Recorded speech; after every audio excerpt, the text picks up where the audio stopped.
What's up, everybody? Welcome to Fishy Hour. I'm your host, Roman Castro, here at the Fishy Hour channel. Fishy Hour with Roman. How's it going? Hope everybody's had a good Monday. Good first day of work. Good start to the week. Let's see. I have some stuff for you guys. Some cool information, some updates about Spotty Bowl and the tournament. But before we get all into that stuff, let's do some shout outs, say hello, do some pop top. You know how we roll. If it's your first time here watching this show, we like to talk about fishing. We mostly focus on bait fishing for salty bass, like kayak fishing, but we're open to all kinds of fishing. So if you have questions about yellowtail, tuna fishing, that kind of stuff, feel free to ask in the chat, and me or someone else in the chat will help you with those questions. Okay, so for starters, let's do some shout outs. I feel like I need some background music or something. Is that? There we go. It's not so dead. Cool. Sounds like I yelled a lot yesterday. I was yelling at people. Get off my lawn. Shout outs. Leonard in the house. What up, Leonard? HTX Polestar, Oscar, MMFC Texas chapter. What up, Oscar? Welcome back. Sound Fishing, Sound in the City. Anthony, welcome back to the show, dude. Just came from the pier, caught one mackerel, but gave it to some grandfather and his grandkids for bait. Oh, there you go. Very cool. That's very nice of you. I dig it. Coach Orf in the house. What up, Coach? Yeah, Coach, if you are available later today, that would be fantastic. All right, Coach in the house. Saltwater Slayer Bit. What up, dude? Holding down the 805. Good. Let's see. Hope everyone had a good Monday. There you go. Todd TB Metal Art in the house. What's up, Todd? Welcome back. Arnie, what up? Very cool. Salty Dangler in the house. What up, Salty? Thanks for modding today. Also Leonard, thanks for modding today. Let's see. 42320. I'm home. What? Captain Dan's home today. Man, Captain Dan's travels a lot. It's very cool. All right, I see Jesse in the house. What up, Jesse? Welcome back. Muto in the house. Submission Fishing Co. What's up, guys? Very cool. Cat lost luggage. Nice, that sucks. I see Oscar636. What up, Oscar? Welcome back. Zach Riggs in the house. Bit.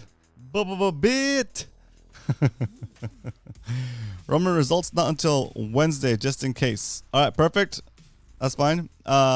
Yeah, I'm not gonna do any results today for stuff, so let's just do Wednesday for results. That's good. But I have other announcements I need to talk about for the August 28th event. Let's see. Perfect, Coach. That sounds good. All right, so let's start off the show. The way we start off the show, we call this little segment called Pop Top, and it's on a scale of 1 to 10. 10 being the best pop top you ever heard in your life. 1 being the worst. Rate this pop top.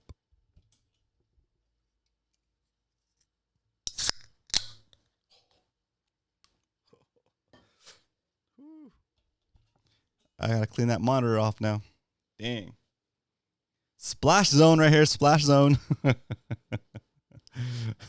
Cheers. Happy Monday. Oh, here we go. Cheers. Happy Monday. Oh, that's extra cold too. Oh, it's so good.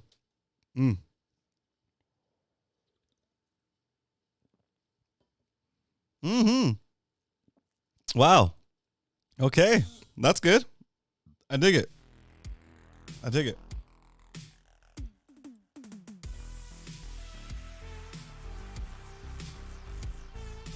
Oh, my chest. I drank that too fast. Oh, it feels weird. Terrible. It's extra cold and all the carbonation came out all at once. Okay. So,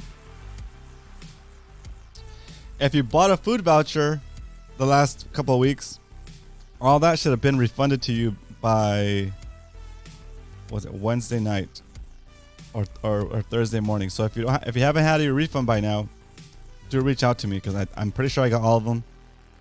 I'm positive I got all of them. But in case something went wrong with your particular refund, we can look into it. Okay, so if you bought a food voucher for August 28th, we'll refund all of those, and your refund should have come through at least on Thursday. I think by Thursday. Okay. So that's a little house cleaning. And although I'm sad that we don't have the taco people coming, and it didn't work out with that. So there's always a silver lining, and like I'm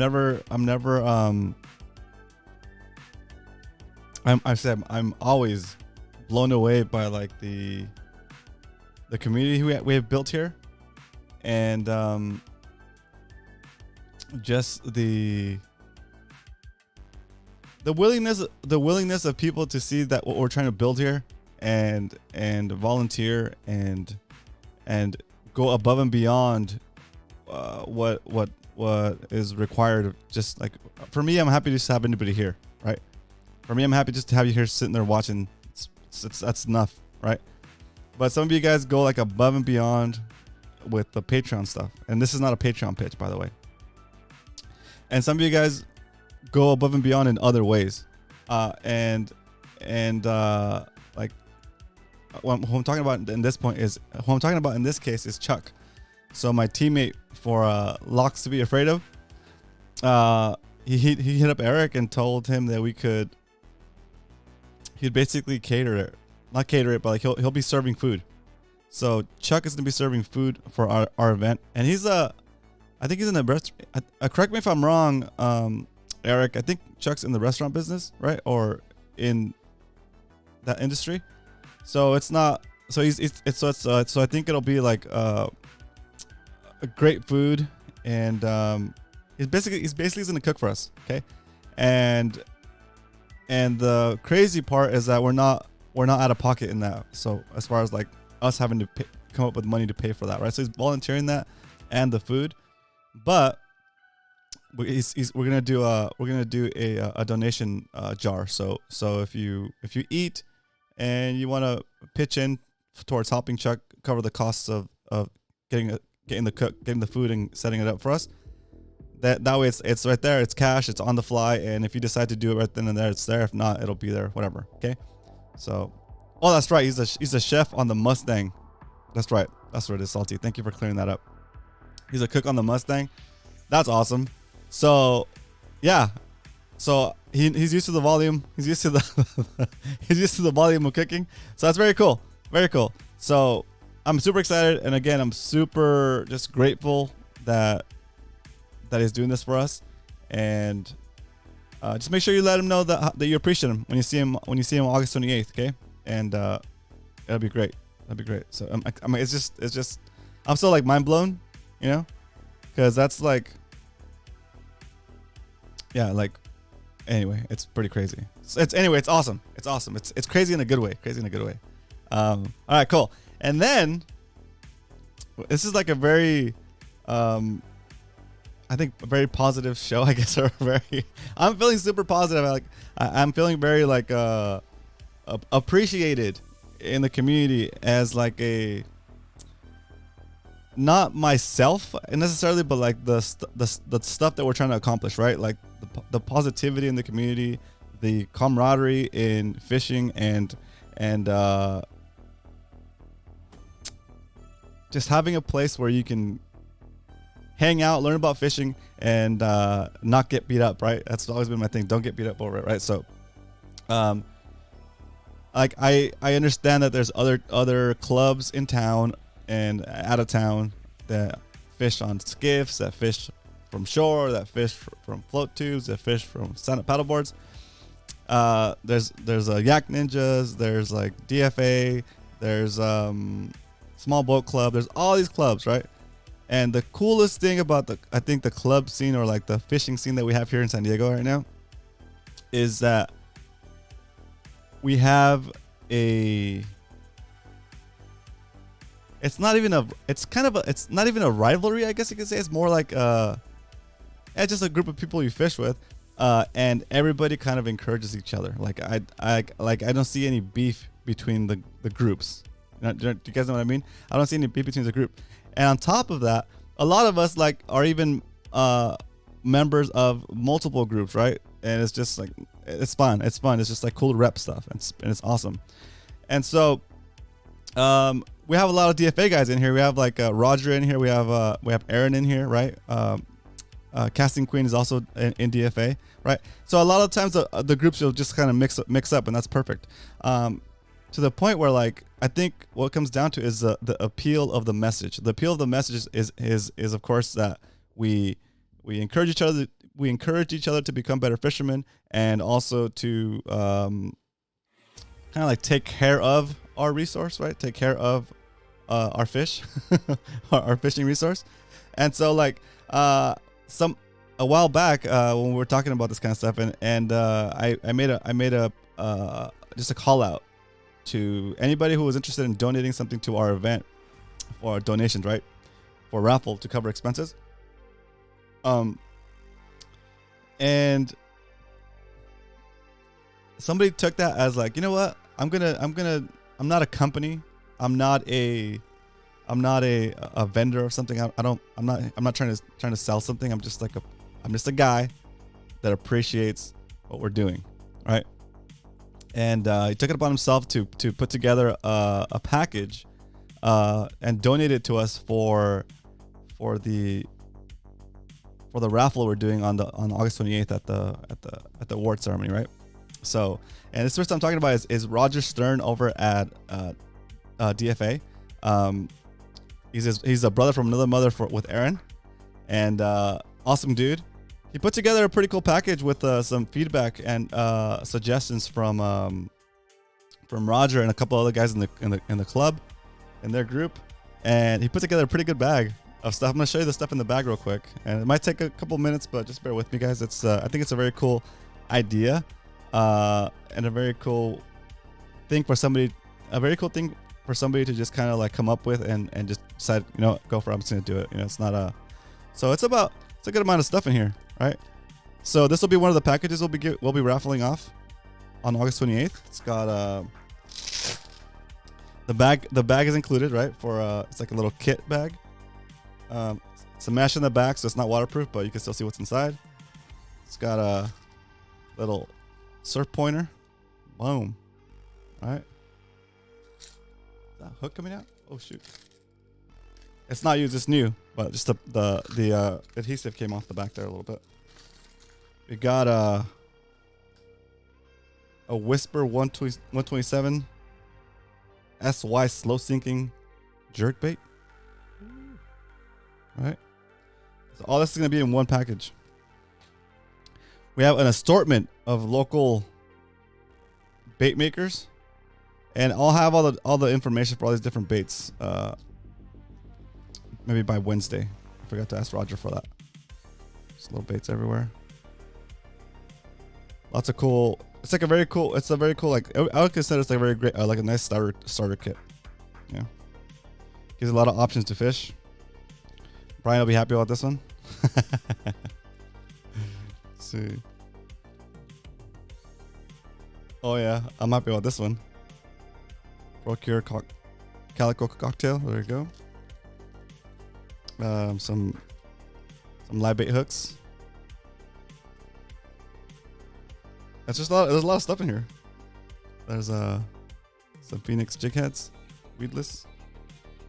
More plastics down here.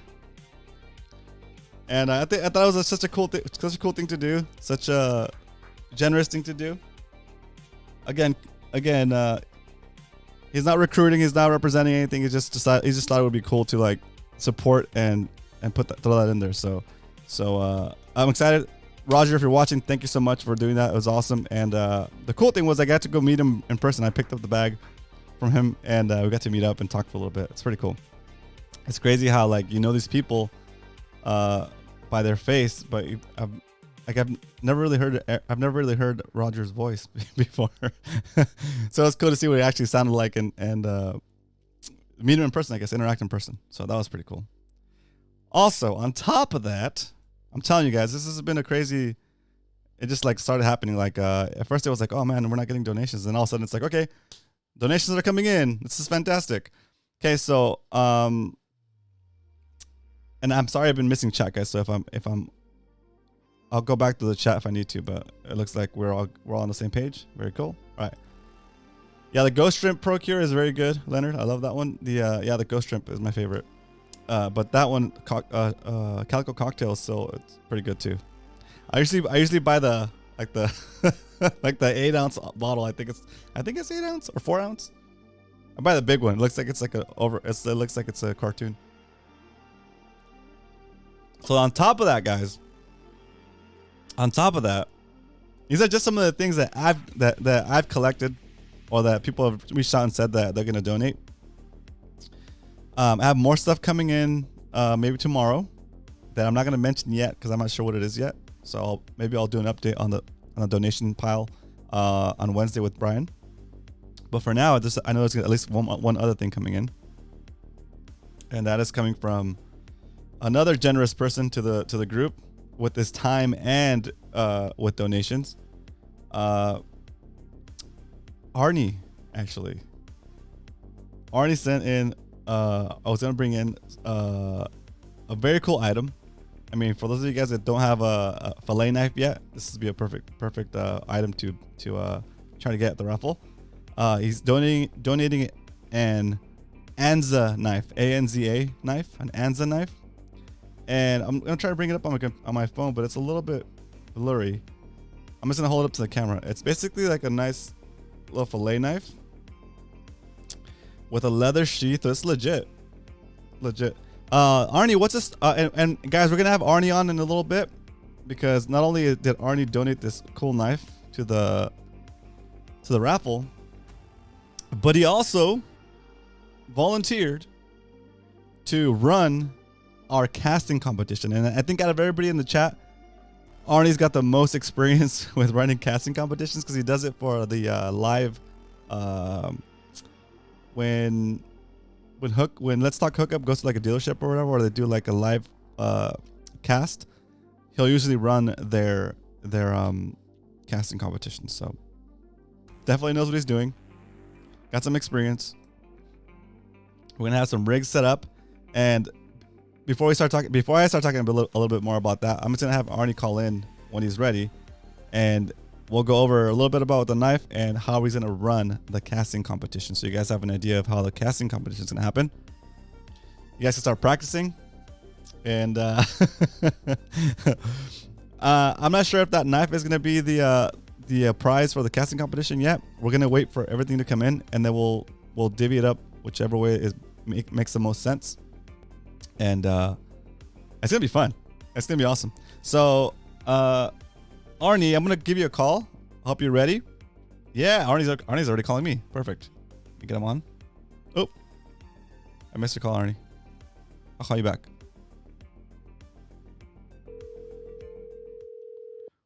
Domino's Pizza. Hello. Hey, Roman. What up? Hey, what up? Let me turn my sound down on the computer so we don't echo like hell. Oh yeah. Echo. Okay, that's good. How are you doing? I'm great, brother. How you doing, man? Good. I'm excited. Yeah, this is pretty cool. Yeah, I kind of thought, I was thinking about this, and Jody was talking to me about this, and let's just say this. I didn't want to find a bunch of dead mackerel heads on my front porch if I didn't do this.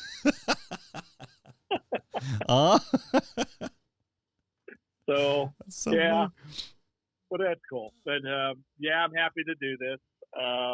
Yeah, you're right. I kind of been doing this probably now 3 years for the Let's Talk Hookup guys at their live Ford remote. Roy from SD, he's a fixture there. He usually sees me there, and so yeah, let's go ahead and do this. The way we usually do it at those remotes, we usually have a tote with some water in it, and then we kind of draw a circle around the tote. Okay. Circle gets 1 point, and the tote gets 2 points. Oh, okay. Oh, I like this. Yeah, it's pretty cool. So, and I think what I'm going to need is I need somebody to spot. That's what I'm probably going to need. Somebody to what? To spot? Yeah, we'll set them up like a flag or something like that. We can have it like down, pointed down to the ground at 0. Got it. Side, straight up in the air is 2. Okay. That way, make for everybody to know what the score is.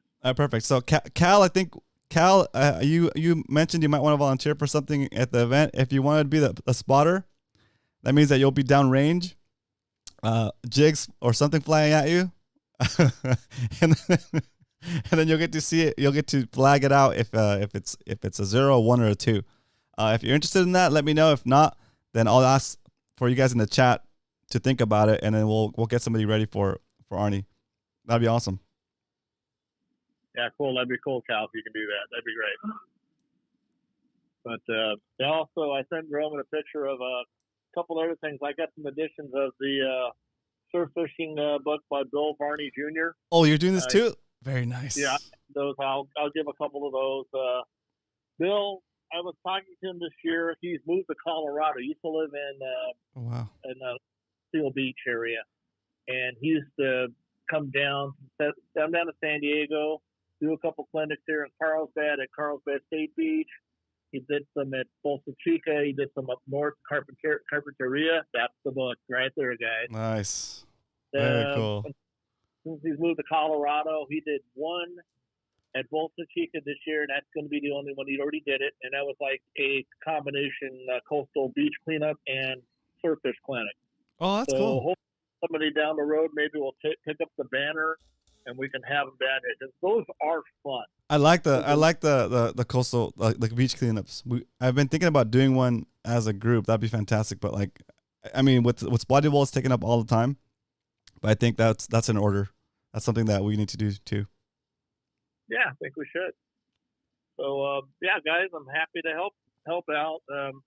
I got to say, I feel good paying it forward to you guys, paying you back actually to a lot of you guys, because when I was in the hospital with COVID last December, you guys were pretty big. I was really looking forward. That was a happy part of my day to make sure I tuned into the show, and the way you guys were expressing your concern and giving me lots of well wishes. I so appreciate that, guys. So this is me paying you back too. Awesome. That's awesome. I mean, yeah. I mean, and you don't have to do that. It's just very nice of you to help us out like that. So very cool. Yeah. Very cool. Does anybody have any questions about the casting competition, guys? I think we're gonna be doing a bait caster style setup. Are we doing different categories or it's all one? We'll usually do all one. Okay. How many do you think are going to be casting, Roman? How many feet or how many people? How many guys? How many people? I don't know. I think probably everybody's gonna take a shot at it. Yeah, sure. I mean, you're welcome. Anybody's welcome to it. You know, I was thinking if I threw an idea at Roman this morning when I was talking to him. It's like, if we got some real archers in the house, tell you what, we can start with the tote. If we have to come down to really make it decide, I got a special little thing to bring. You'll see it when we come down to the event. Very cool.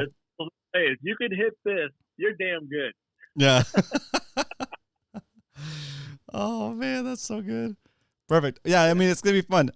So you'll have the option of casting with a spinner or a baitcaster style.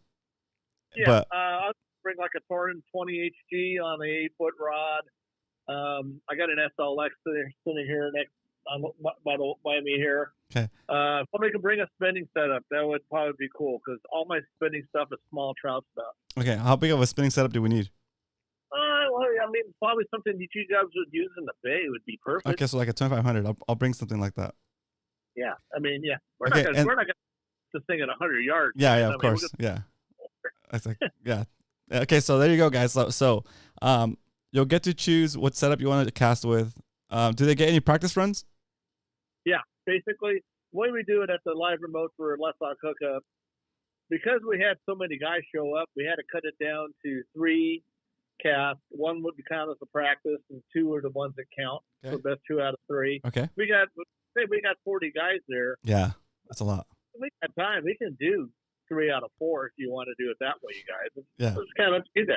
Let's do 3 out of 4 because then the scores will be higher and the people will be get more opportunities. So let's do that. Let's do 3 out of 4, guys, and anybody's welcome to it. There's no fee for this, right? It's just a way for us to have a little bit more fun while we're there waiting. Yeah. I like his comment. See that?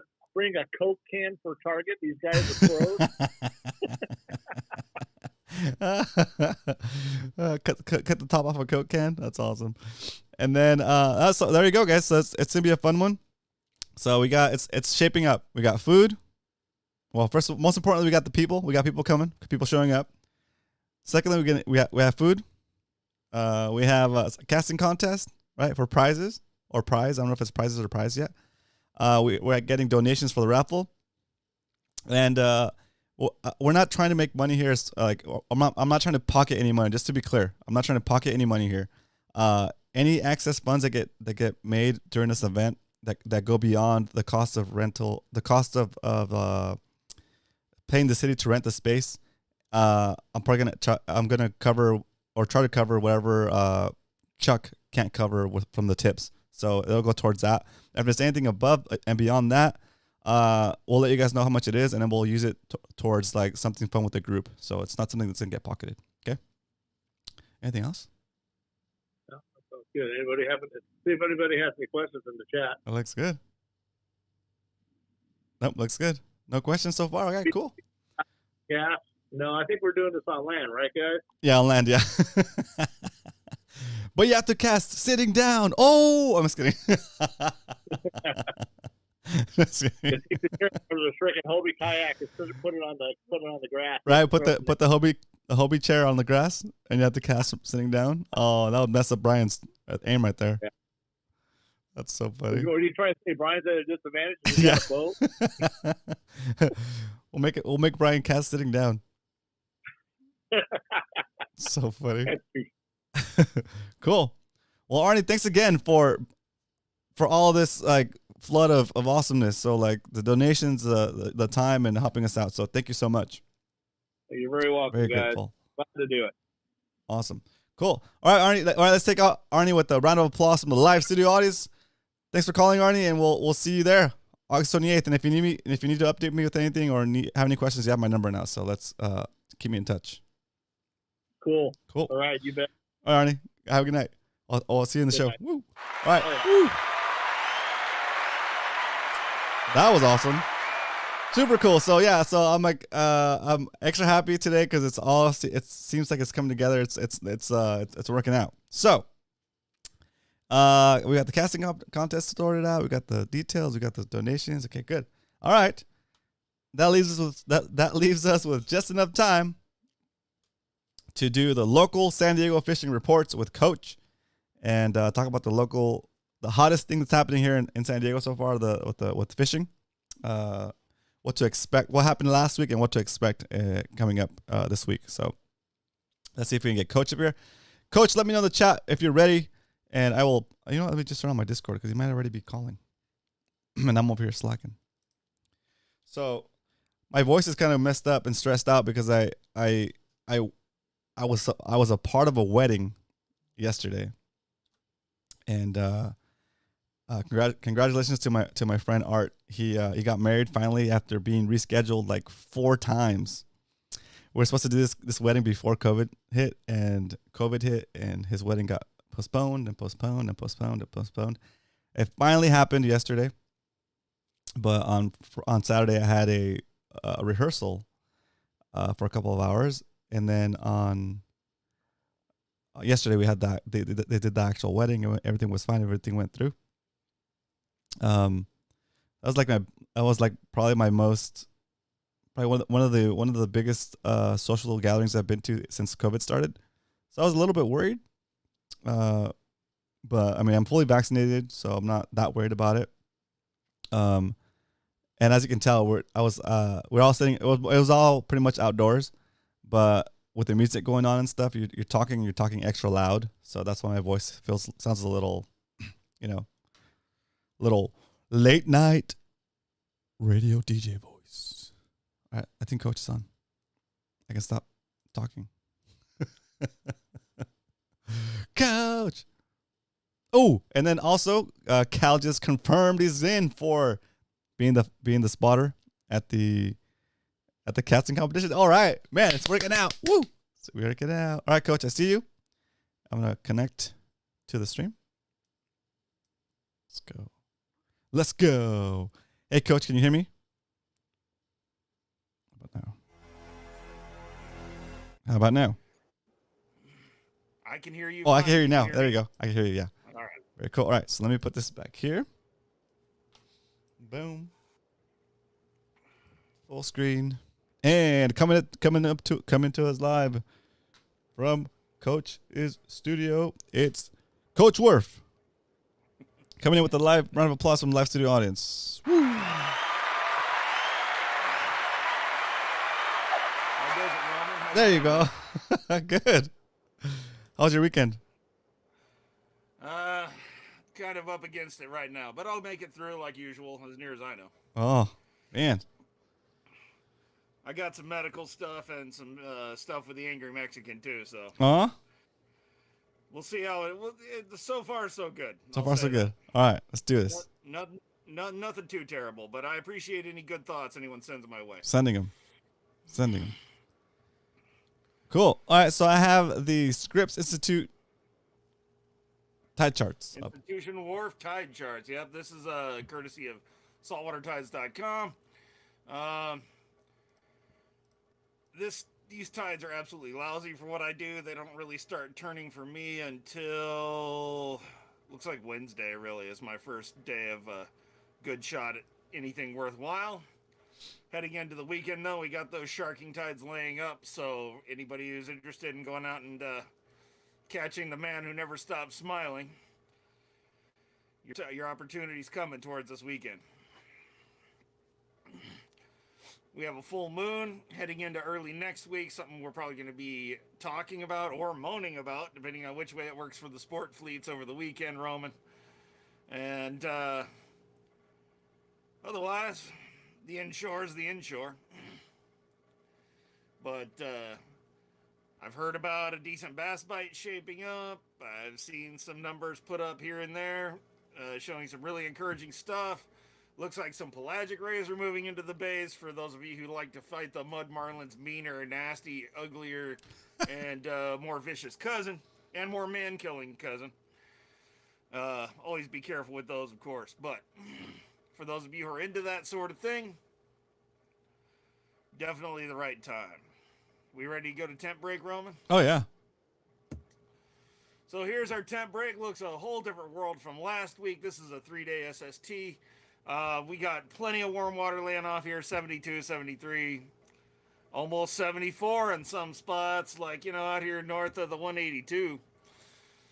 For those of you guys who either own private boats or jump on private boats, this is the line I'd be looking at right here. It's probably going to be moving to the north pretty quick, so something you might keep an eye out for.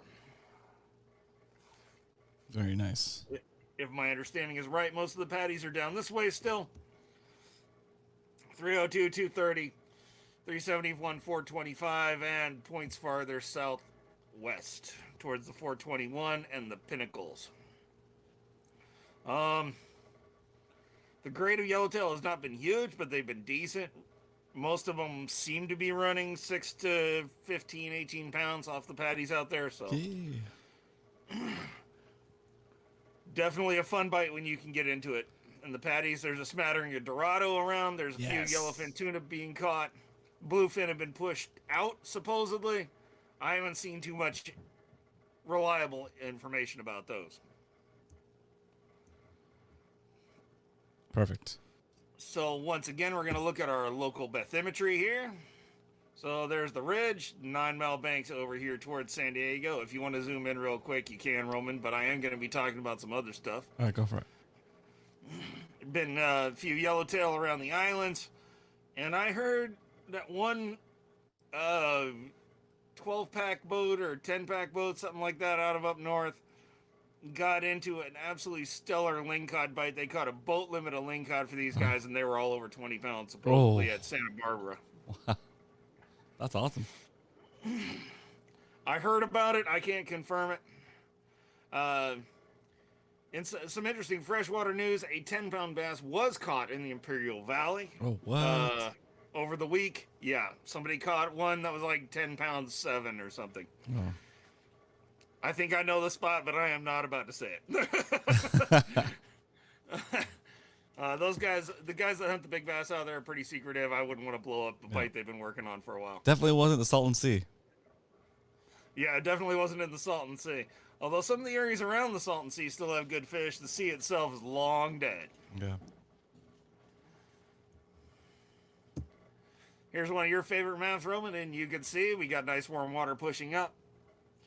The arrow that points to Cabo is really pointing north of Mag, Oh, it looks yeah. like to me in Oh, this yeah. photo. So expect that warm water push to just keep right on trolling right here. Yep. This is going to keep forcing that warm water up through the hole. It's going to force it in. I'd be real surprised if it didn't push all this cold water out off Conception. We might be looking at a bite for the Marlin Wow. fairly soon, which is a little early, but fairly soon. There might be a Marlin bite out there by Anacapa or Rosa or wherever they end up on that leading edge, because they have the advantage. So this might be a year that the Marlin bite gets going on the Channel Islands, but we need a little harder push to make that happen. That's so crazy. We're going to look at a few dock totals here.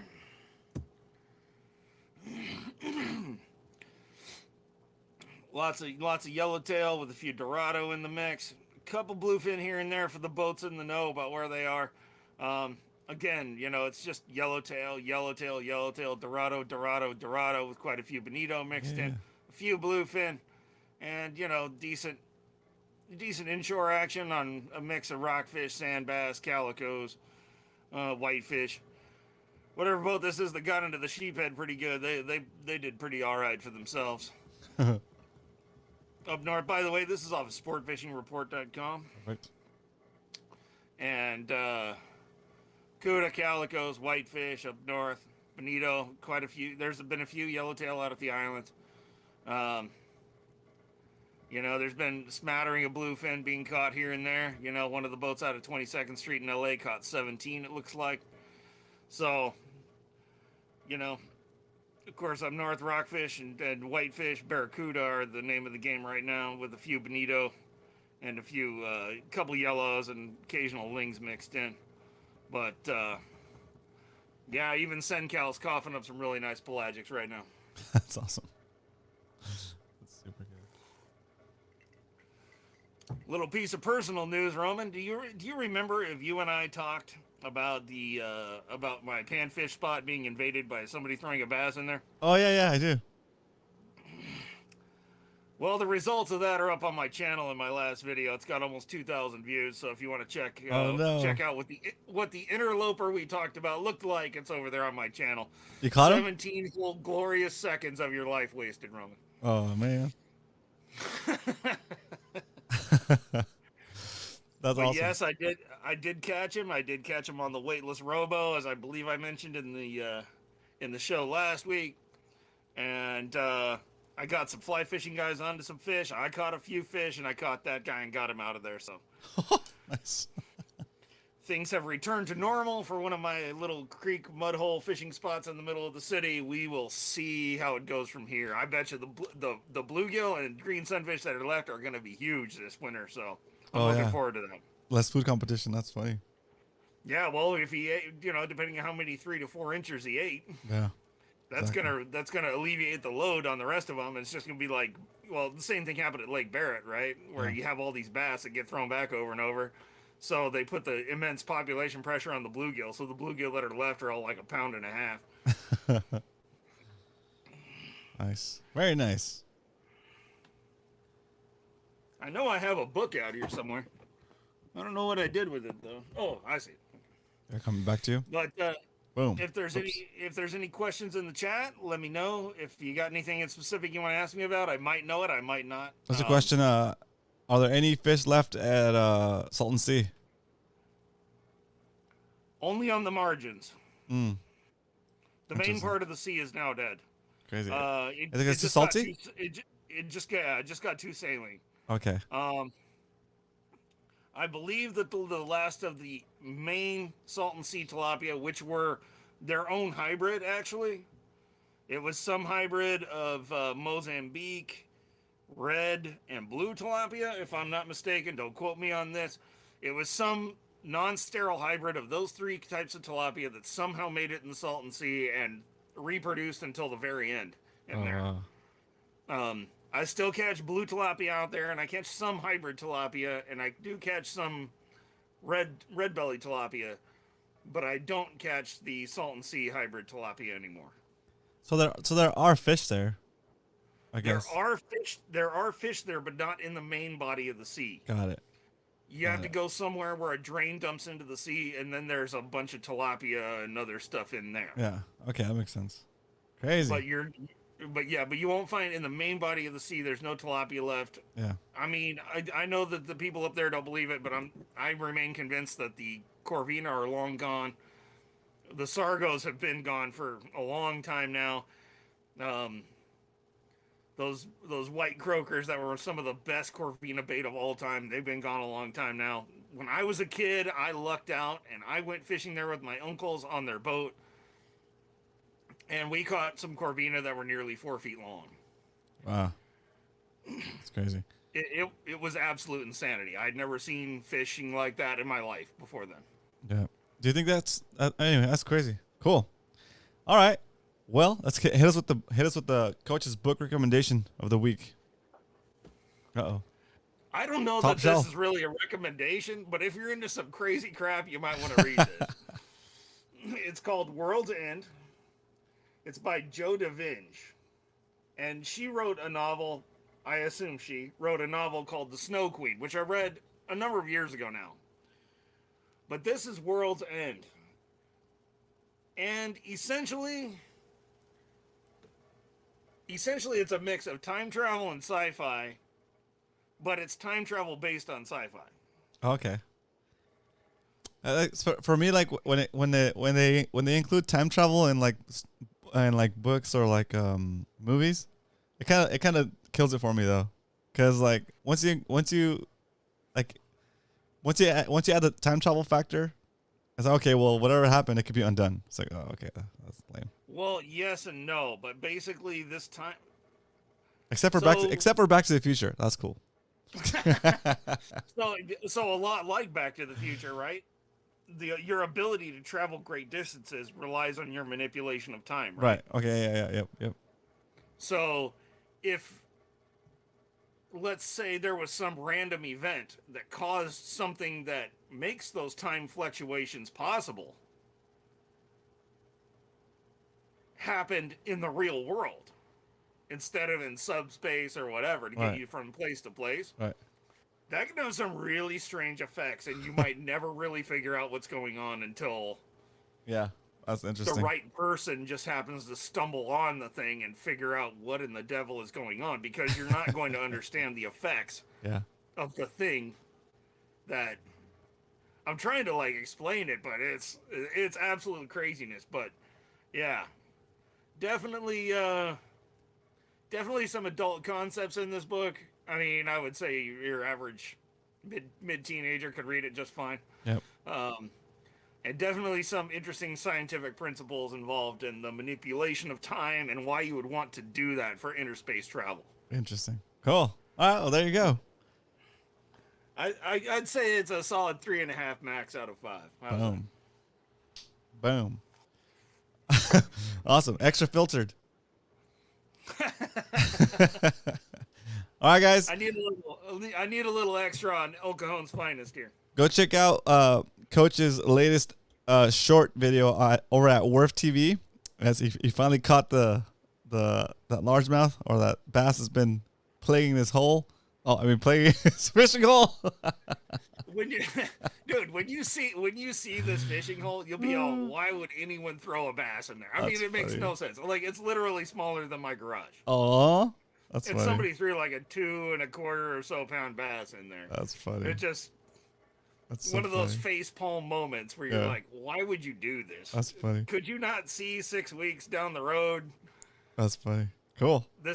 And he had wounds all over him. He had holes in his lips from being hooked numerous times. He had holes in his back from the raccoons and birds and stuff. That sucks.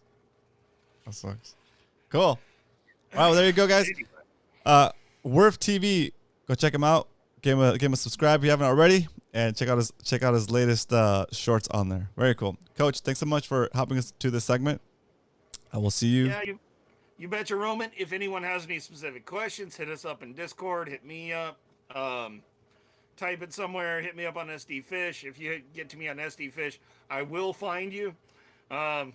And Roman, I have to say, I'm slightly disappointed out of all the groups you listed. I mean, come on, man. I know. It just didn't pop into my mind at the moment. I didn't have a list just set off the top of my head. Short Pounders is a great group too. So no worry. I apologize, guys. We have. I'm just messing with you, Roman. We have a lot of fun. And anybody who's interested in us, look us up on SD Fish or hit me up, and I'll give you the Discord link or whatever. Very cool. We can get you out there pounding the shoreline right along with us. Exactly. Yeah. Exactly. Very cool. All right, Coach Wolf in the house, going out with the live round of applause from the studio audience. Woo! Thanks, Coach. Woo. You betcha, Roman. Take it easy, man. All right. Sorry about that, guys. Yes. Short Pounders. Oh man, what I do back here? Get over here, okay. There we go. All kinds of technology. Yes, Short Pounders in the house, guys. Make sure you go check them out if you're want to hone your skills and compete in tournaments that are not as the season is not as long, or there's not as much fishing. I can say this: you don't have to take the whole day to fish, and you don't have to take months to figure out the outcome. So, very very cool group of guys. Very fun. If you're landlocked and you don't have a kayak or a boat, and you want to fish from shore, you want to compete against other guys, you're gonna learn the most when you're competing. So very cool. We have one last thing before we go, guys. We have Scotty on deck to tell us a little bit more about the latest fishing conditions and give us some of it, a report, basically. We haven't heard from him in about a month or so. I think about a month or maybe 3 weeks. So I want to get him on, and I've seen some of his latest Instagram posts, and I'm more excited than anything to talk about like the Dorado bite. I mean, I like catching Dorado. I like shooting Dorado. They're a fun fish. So they're a tasty fish. So let's give him a call and see if he's ready.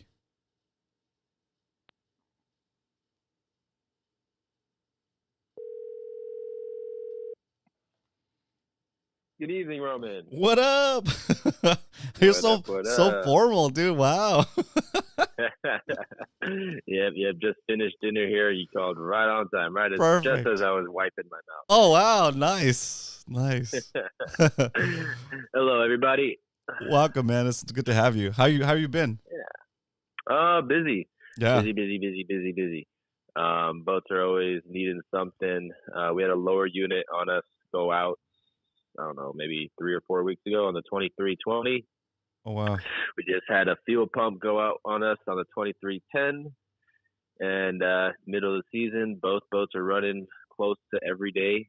For the rest of August, we have at least one boat running every single day, with a couple of days off where like the boats are rotating services. Oh, perfect. So one boat will get service here, then the other boat will get service there, and after that, I think we only have like 4 days left available in August for the second boat. Wow. Something like that. Maybe 5 days available. But yeah, it's pretty crazy this season trying to keep 2 boats on the water and keep them staffed and booked. So pretty crazy. That's insane. Yeah.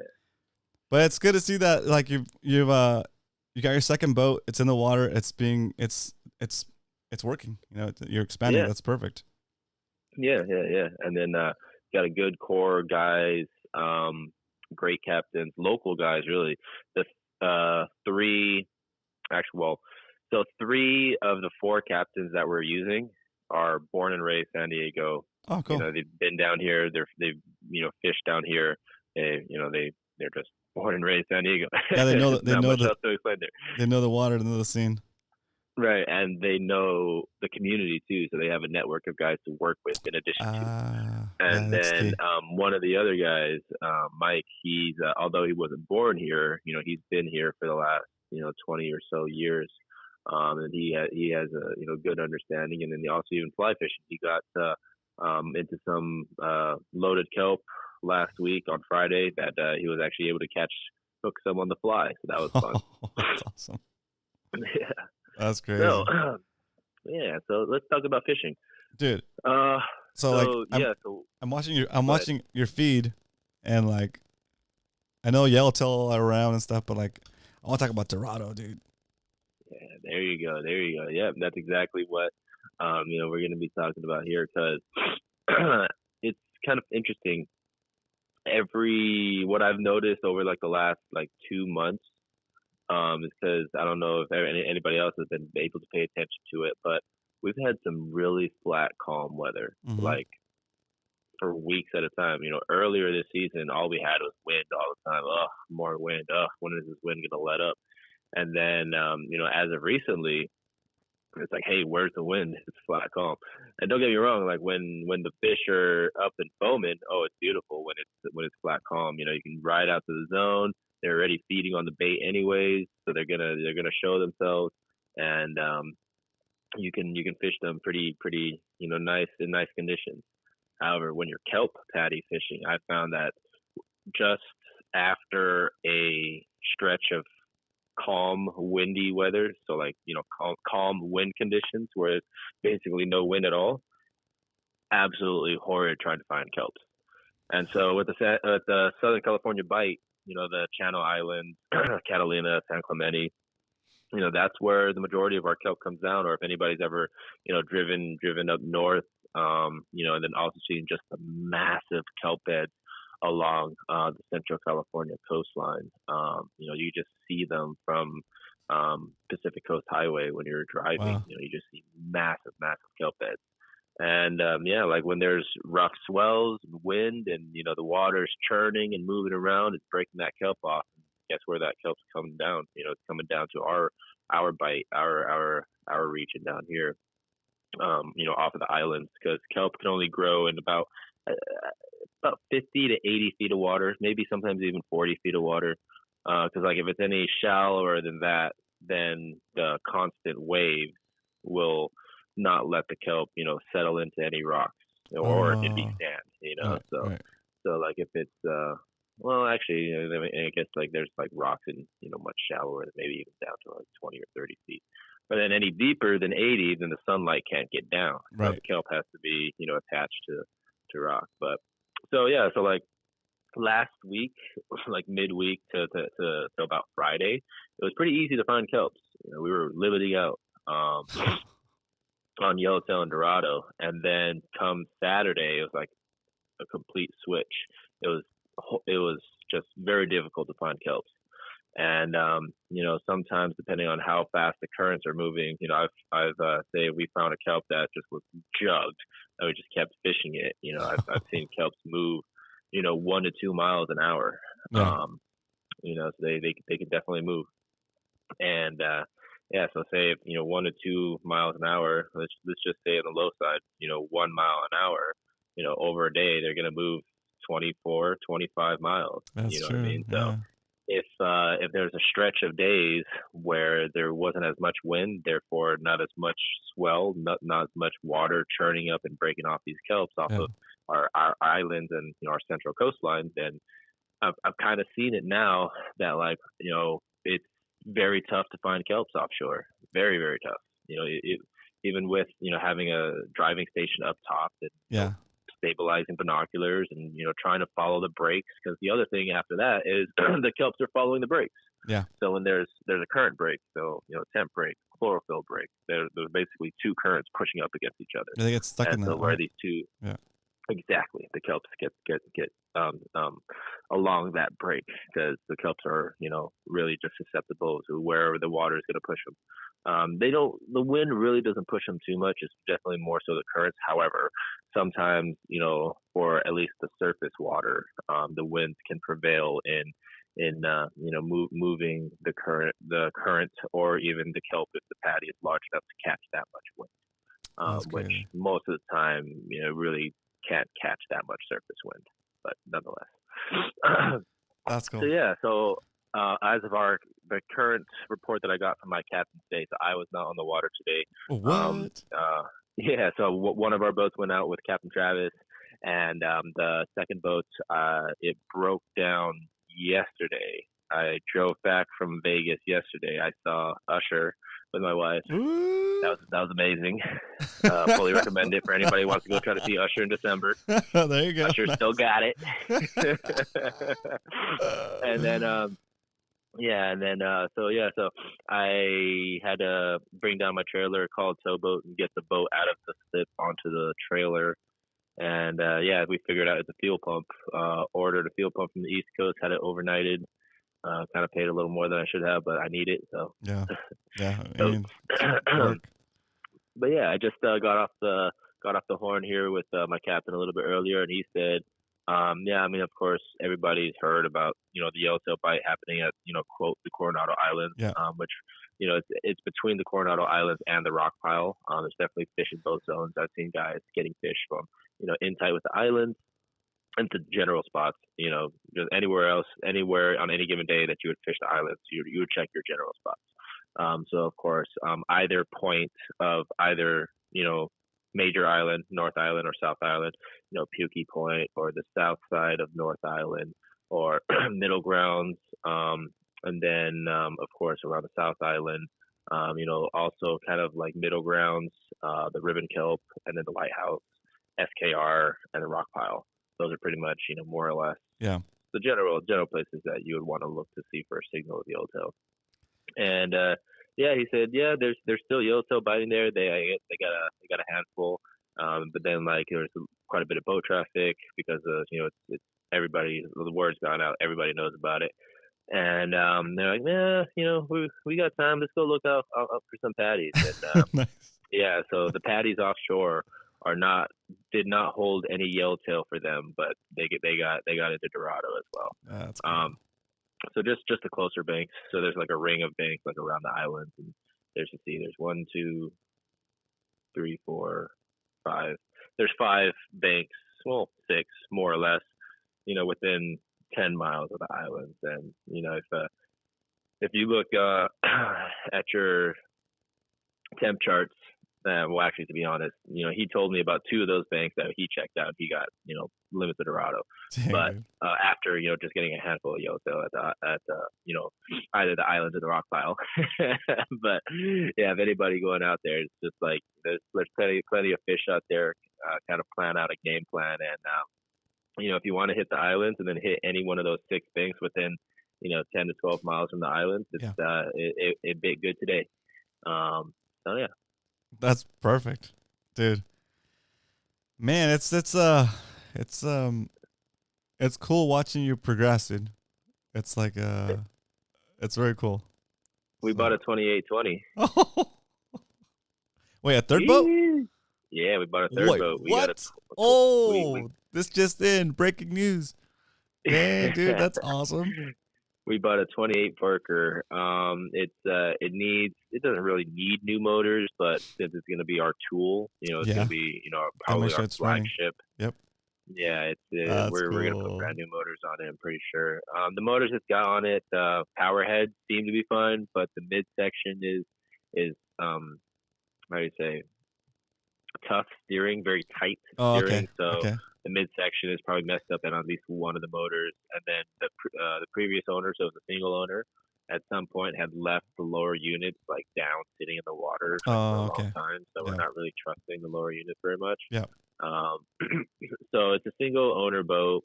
The hull itself looks to be very well taken care of, but the motor is just, I think it was a 2005 or 2006. So that's not bad. 15, 16 years, the motors are.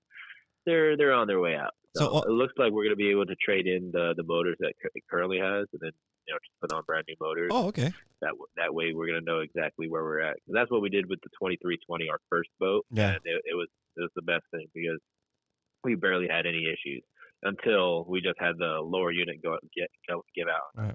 And then we had the stator, which is the alternator, is basically what charges the batteries when the motor's running. So on our 300 horsepower Yamaha on our first boat, the 2320, those are the only major things we've had fixed on it: the stator and the lower unit. Yeah. And then after that, it's been solid. 2,500 hours. Yeah. That's crazy, dude. I remember when you're breaking that engine in. So the new boat is a 29 footer. 2820 Parker. 20, so that's so it's 28. Well, like nominal 28, like the hull itself, like for paperwork, it's 28. Yeah. But with the motor bracket and the pulpit, it's like 35 or 36. Dude, are you No, maybe not 36. Yeah, but still, it's a significantly bigger boat than you're used to, right? Yes, it's gonna be so much nicer. With 600 horsepower, we're gonna put 300s on it. Oh, what? Wait, 300s? Like two 300s? 300. Two? Yeah, twin. Oh my god, that's cool. Nice. We're gonna put 2 300s on it. It has a tower, but it doesn't have a control box. We're gonna build out the control box. Put everything up there, full driving station. Make sure it's a big box that we can fit like our binoculars in and everything dialed in. Also having a big box to put all of our electronics, our trim tabs, autopilot, 9-inch screen, helm, throttle. Okay. We're rigging it to the nines, y'all. We're shooting for the moon. That's awesome. Radar, all that stuff. Hey, how many people are you gonna be able to take on that? That one, so like on all of our boats, so even like our 2 boats right now, where our licenses will allow us up to 6. Same thing on this Parker is going to allow us up to 6. But our boats right now, we limited them to 4 just because of the size of the boat. Yeah, makes sense. That one, I'll take 6 all day. That's cool. The way that we're going to price it out is, it's going to be private charter for up to 4, and so it doesn't matter, 1, 2, 3, 4. It's going to be the same cost, right. And then any additional persons after 4 will be an additional cost. So that's how we're going to price it out for the 28 when it is available. Nice, dude. Nice. Yeah, Salty Danglers over here heckling you. He said 9-inch screen. Roman's rocking a 12-inch. Well, downstairs. He's going to get 2 9s, guys. 2 9s, okay? Downstairs is going to get a 16-inch. Oh, burn. 9-inch. Burn. Nice. Well, now you got me going. Now I got to get Dan going. It's like, hey, Dan said we got to go 12. We got to go 12, y'all. We said we're shooting for the 9. So good. So good. Nice. Yeah. Very cool. Well, that's awesome, dude. I wasn't expecting that, but I'm always happy to see you just your business grow, dude. That's so good. It's very cool. Yeah, we're pushing for it. And it's also really exciting that not only are we getting more boats in the water, but we're getting a solid crew behind us. Yeah. We're getting these guys that are local, fishy, hardworking. Unbelievable to me, like how hardworking these guys are. And it was a little bit of a learning curve. It wasn't too many issues, but there's things like, hey, I should do this. Oh, hey, that could be done better. Yeah. And with having other guys run the boat, because when I run the boat, when I'm on the boat day in, day out, and then I could be smart about it, right? Like if something didn't work right, or if I wasn't getting the best performance, or if I wasn't getting the best fuel mileage, like what can I change about the boat or how I'm running the boat? What can I do to make it better? And what I'm experiencing is that some of these guys, because they might jump off of so many boats, like they know how to fish, they know how to tie knots, but every boat has its own quirks. The boats might need to have the motor trimmed at a certain angle, so you could have the motor trimmed at 0 degrees, negative, where it's actually the lower unit, the propeller is actually sitting like under the hull, or positive, where it's kind of like kicked out further away from the hull, and then we put bigger trim tabs, and using the trim, if you have the trim all the way pinned down when you don't need to, you're creating more drag. Those fins are sticking down below the hull, so you're creating more drag for yourself, and then you're also digging the bow in, and then if that gets into your digging mileage. your bow. Yeah. Right, exactly. You're just chugging. So you basically, you have to learn each boat and optimize everything on it, as far as like when you get on plane and the trim of the motor, so that your fuel costs don't cut into your profit too much, right? Right, exactly. And then also, like if you're burning more fuel, that's probably because you're making the motor work harder than it needs to. Oh, so that goes into like the maintenance too, like the wear and tear. Right. Oh, that's crazy. Exactly. The longevity of your powertrain. Super cool. So all these things are coming together, and like when for me, like it's just like nature. It's like, I jump on, like this doesn't work, then change it. Because I'm playing with my trim all day. So if I'm going out from the bay I'm going into the weather. I've got a full fuel tank, full bait tank, full ice. So I'm fully loaded, and I'm going into the weather. So then that's one trim. Then at the end of the day, I've got an empty bait tank, maybe like a half full or a quarter full fuel tank, and now the weather's behind me. That's a different trim. I'm changing my trim all day. Moving my trim motor up and down, moving my trim tabs up and down all day. Interesting. Yeah. Interesting. Yep. Well, now you got autopilot, so what? Yeah, but autopilot only does the steering. I know, but you can still mess around with the trim and stuff while the autopilot's working. Yeah, and then also like with the throttle too, because even like if I got the right trim, if I don't get the boat on plane, then also again like the motor's just chugging. So you also got to keep the motor like when you're ready to go on plane. Obviously, you're not going to be on plane all the time. But when you're ready to like move some ground, you gotta also keep the motor at a certain RPM range in order to keep it on plane. Otherwise, again, if you're not on plane, you're just chugging water, then you're just wasting fuel and working the motor harder than you need to. Yeah, that's awesome. Yeah. So now that when do you think that boat will be in service? Well, unfortunately things are moving a little bit slow there. Our shop. Our West Coast Marine Service. If anybody's got Yamahas, fully recommend West Coast Marine Service. They've been absolutely stellar with us. But yeah, they so Marlin Club is having their tuna tournament for pelagic. Oh yeah. And then the Marlin Club got in like all their members to start getting their boats serviced in preparation for the pelagic tuna tournament. And last week, our shop didn't have any availability because, the influx of boats coming in. And then this week, I need both of my boats worked on this week. So today was the fuel pump on the 2310, and then the 2320 is just getting the regular 100-hour scheduled maintenance tomorrow. So both boats will be in the yard tomorrow, and then I'm going to be dropping both boats back in the water, crossing my fingers. And so then after tomorrow, then we need to get the 28 over to their shop somehow because we don't have a trailer for it. We don't have a flip for it. Right now it's sitting on the trailer in the yard of the broker we bought it from. Crazy. Yeah, so it's also local broker. He's been great for us. We've used his yard, for other things. So if anybody ever needs to either buy a boat or do some work on their boat, he has a yard in Pacific Beach. It's just, a dirt yard at his house, and then, you can just park your boat there and do some work to it if needed. And that his rates are very reasonable. How do you say? Very cool. Reasonable, exactly. Reasonable, so that you're not paying shipyard prices, but he's a long-standing guy. Like he knows everybody. Well, not everybody, but like he knows a lot of people. Where if you need any work done, you can put it up in his yard, and he can get good qualified guys. Cool. We've done electronics work with him. We've done like installs of transducers, things like that there at his yard. So good guy to know. Very cool. Very cool. And when the boat came up for sale, we were definitely glad that he was selling it. Nice, yeah, right. Very cool. Yeah, but we waited a while. It was on the market for a while, but so we waited, and then we got a good price for it. So yeah. Perfect. So guys, if you guys want to check out Captain Scotty's site and check out some of the trips we might have available, or if you even just want to ask him some questions, he's always been super generous with his time.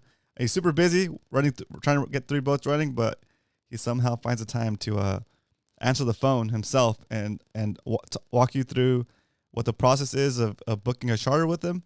Or even if you can't book a charter with him, if he's too busy, he can give you some pointers, point in the right direction to other captains that are also here in the San Diego fleet.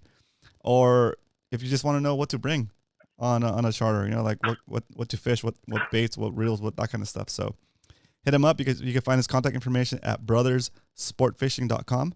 And there's 2 S's in the middle. So brothers ends with an S and sport fishing starts with an S. So it's brothersportfishing.com. And that's Captain Scotty with the IE at the end, not a Y.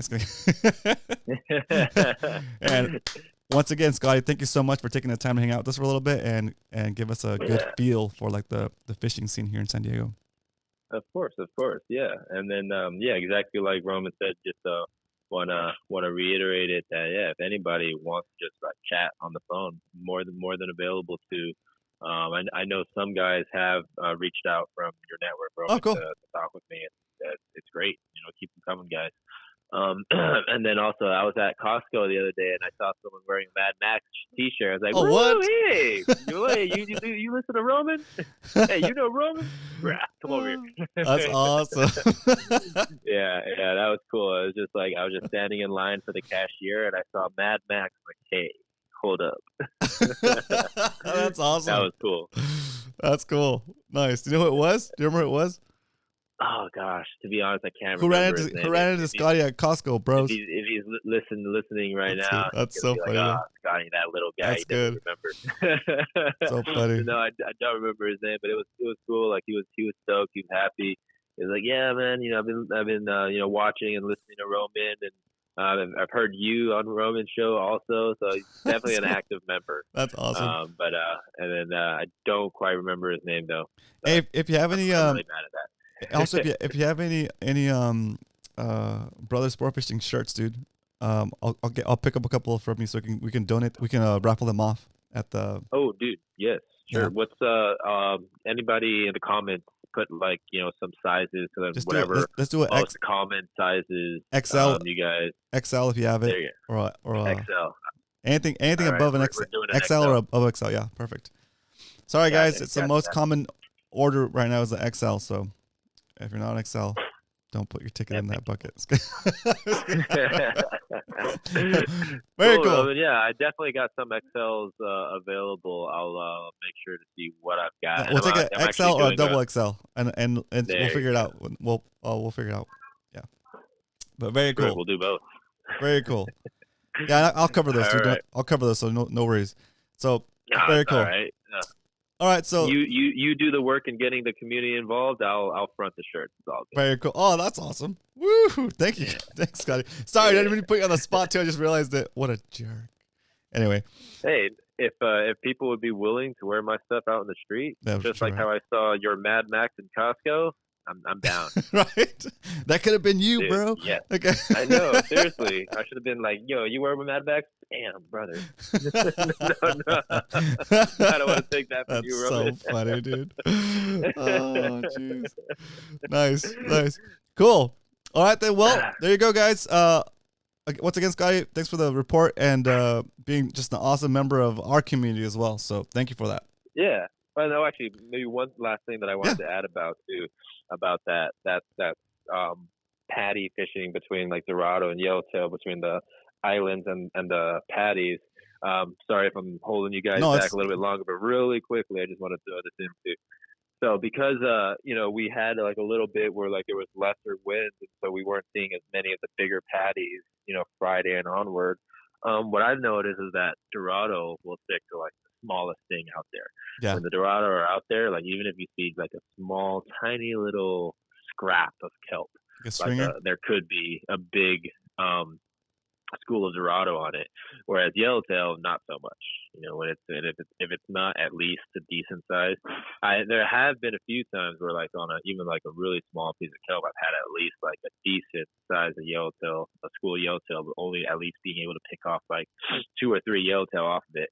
Not like get limits off of like a little tiny piece of kelp. Whereas Dorado on the other side, massive school Dorado could be on it. They could be starving, and then you throw a little bit of bait overboard and keep feeding them, and they'll follow the boat. Oh. Yellowtail, I've only had them stick to the boat, whereas like they follow the boat because they're so hungry. I've only had Yellowtail stick to the boat very, very few times. I've had Bluefin stick to the boat more than Yellowtail stick to the boat, believe it or not. On a drift, at least. Like if you're on the anchor, then of course, like the Yellowtail are hanging to whatever structure you're anchoring next to. But like offshore, like off of a patty, I've hardly ever had Yellowtail like follow the boat. They'll go back to whatever patty they were hanging on as opposed to follow the boat. Whereas Dorado, you can pull Dorado off of a patty; they'll follow the boat more as long as you're feeding them. Yeah. But yeah, so yeah, as of the report today, he just said just finding little kelp, nothing crazy, and just scratching away Dorado at them on every stop. That's cool. Nice. So like with the lesser winds, you're not getting as many, like huge patties the size of boats out there. But when the Dorado's here, they'll hang on some of the smaller stuff. And then when there's not a bunch of kelps out there for the yellowtail to hang on, then they're going to go find the next best thing, which is going to be the rock pile on the island. Oh, yeah, that's so true. Damn. It all kind of work. It all kind of like, it seems like it's everything's like, I mean, it's all part of the same system, right? And that's like that last point you just gave right there is like so key. If there's, if there's no wind, there's no new kelp floating around, no new patties. The fish are still there. At least, yeah. Oh yeah, they're around, but they gotta find they gotta relate to something. They gotta find their bait. They gotta find their good, water quality, whether it be water temp, water color, food and structure, shelter. Perfect. Cool. There you go, guys. Thank you, Captain Scotty. What happened to your effects? Oh no, I'm ready. I'm ready to push the button whenever you're ready. I'm just making sure that you're good. I'm good. We're having fun. All right, cool. All right, perfect. So we're gonna take Captain Scotty out with a round of applause from the live studio audience. You ready? Woo! There it is. All right. Yeah. Thanks, Scotty. Woo! All right, bye. That's awesome. Woo, one-man band. I couldn't find the button, guys. I spotted it, but then I got confused. My labels are starting to wear off now that I pressed the button so much. Woo! There we go. And with that, hope you guys enjoyed this episode of Fishy Hour. Brian, you reminded me of something and I lost it. I lost it in the chat. I will mention that. Okay. I'm gonna read it. I'm gonna find it. Oh man, it was important too.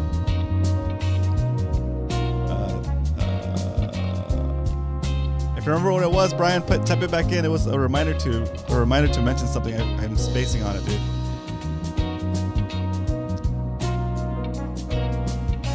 N8 Germ, what up, dude? Welcome back.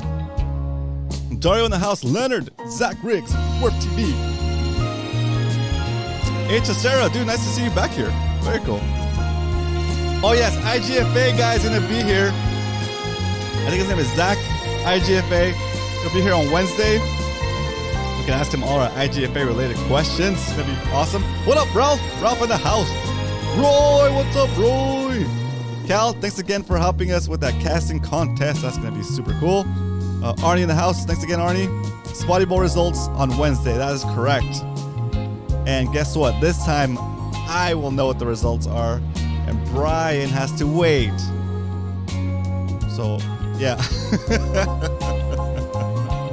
So Brian is gonna find out what the scores are live, along with everybody else.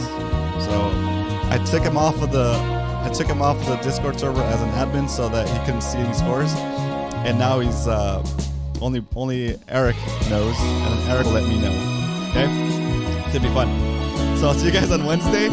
I might stream tomorrow on my regular channel. I might go kayak fishing for once and a little fun. So if I do, I'll see you tomorrow. If not, I'll see you Wednesday on this very channel. Thanks again for tuning in, and I hope you have a great night. Good night.